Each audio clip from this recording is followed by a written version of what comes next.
Hey friends, Graham here, XFO Audio. Nice to see you again. I've got another Western Electric 111C on the bench. This one's getting shipped to Brian in Nashville. He's a mastering engineer, and you can find his website at soundporter.com. Mastering shouldn't be a mystery, it should be magical. And if he's buying units like these, then he knows how to make the magic. So this video is less about what it sounds like and more about how we would implement it in the mastering room. I am outputting quite a bit of signal from my mixer.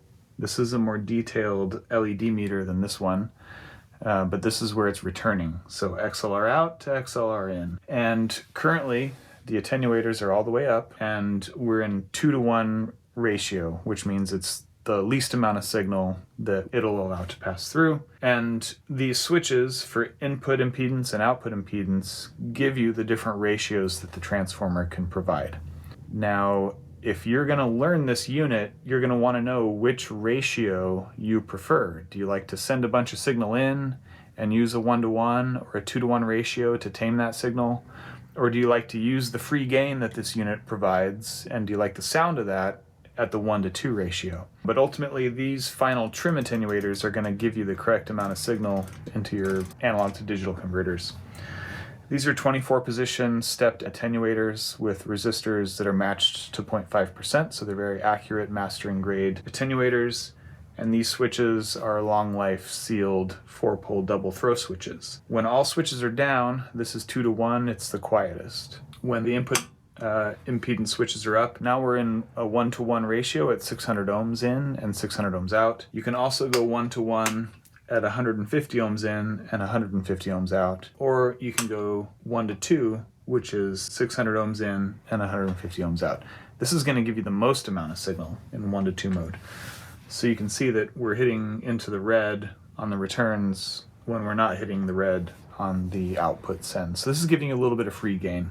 But let's say, for argument's sake, that you like a 1-to-1 ratio at 600 ohms in, 600 ohms out, and you don't want to hit your converters as hard. Then you're dialing back your attenuators that are precisely matched.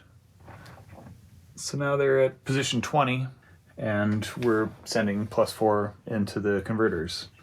You can certainly bring it much farther down if you'd like to print less hot and you think your converters sound better with less signal hitting their front end. So that's how we would use a pair of 111Cs in the studio. They are simply a passive better maker, which enriches your signal with harmonics. It's a very subtle form of saturation that makes the sound more three-dimensional. It tames bass and high end while also potentially making them a bit more compressed. Overall, ultimately, these things give you a very pleasing timbre to your sound. It makes it sound better, which is why I call these a passive better maker.